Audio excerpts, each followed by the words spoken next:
దేవుని ప్రియ విశ్వాసులారా, ఈ ఉదయకాలపు వాక్య ధ్యానంలోకి ప్రేమపూర్వకమైన ఆహ్వానాన్ని తెలియజేస్తున్నాను. ప్రార్థించుకుందాం. కనికరం గల ప్రభువా, ఈ ఉదయకాలం వాక్యం ద్వారా మాతో మాట్లాడమని, మీ సన్నిధి ప్రసన్నత మాతో ఉంచమని యేసు నామమున ప్రార్థించి వేడుకొంచున్నాం స్వామి. ఆమెన్. కొరింథీయులకు రాయబడినటువంటి 2వ పత్రికని మనము ధ్యానించక మునుపు కొంత పౌలు గారి యొక్క పత్రికలు, వారి పరిచర్య గురించి మనం ధ్యానించడం చాలా ప్రాముఖ్యమని నేను తలంచున్నాను. సోమవారం నుంచి కొరింథీయులకు రాయబడినటువంటి 2వ పత్రికని మనం ధారావాహికంగా ధ్యానించుదాం. దానికంటే ముందుగా పౌలు గారు సంఘాలను ప్రేమించి వాటి కొరకు ఆయన చేసినటువంటి పరిచర్యని జ్ఞాపకం చేసుకుందాం. దీని కొరకు కొరింథీ 2వ పత్రికలోని ఒక వచనాన్ని మీకు చదువుతున్నాను. 1వ అధ్యాయం 13వ వచనము. మీరు చదువుకొని పూర్తిగా గ్రహించిన సంగతులే తప్ప మరేవీ మీకు రాయటలేదు, కడవరకు వీటిని ఒప్పుకొందురని నిరీక్షించున్నాను. పౌలు గారు అనేక పట్టణాలని సందర్శించి అనేక పట్టణాల నుంచి దేవుని సువార్తను, పరిచర్యను ముందుకు కొనసాగించినారు.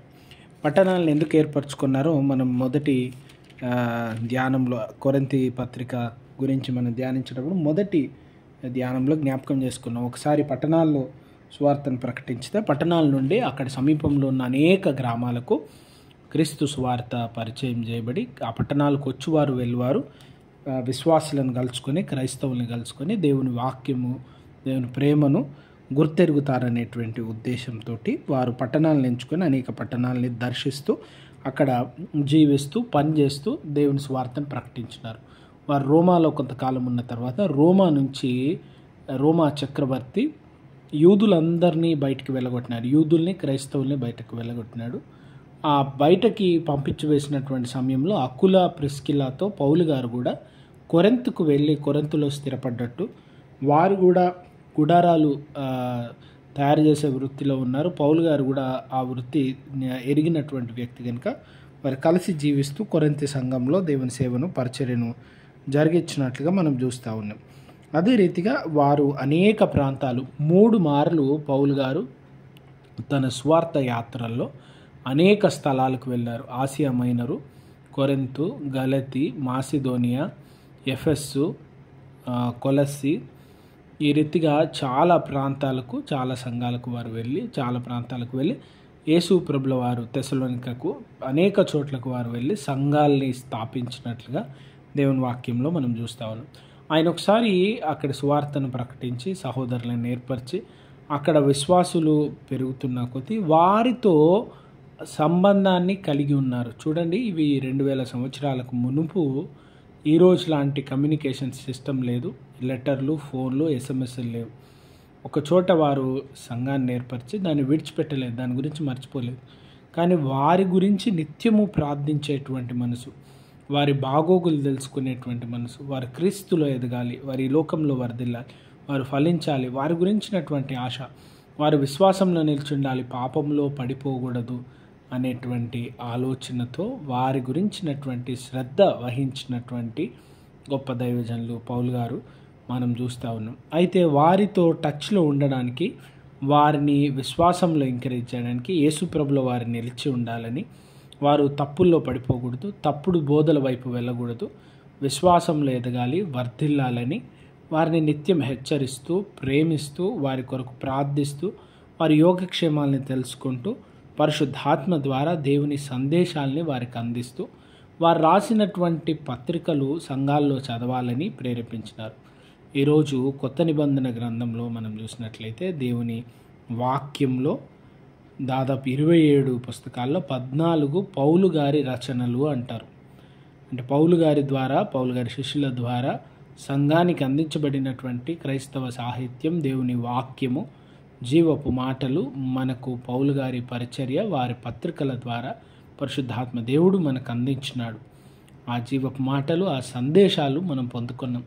ఇవి సంఘాల్లో చదివి వినిపించాలి. క్రైస్తవ జీవిత విధానము, క్రైస్తవ సాక్ష్యము, క్రైస్తవ నడవడిక, క్రైస్తవ కుటుంబములు, ఈ రీతిగా ఎన్నో ప్రాముఖ్యమైనటువంటి విషయాలు పౌలు గారు దేవుని సేవ కొరకు ఇష్టపడి అందించినారు. దేవుని సేవ పట్ల పౌలు గారికి ఎంతో ఆశ.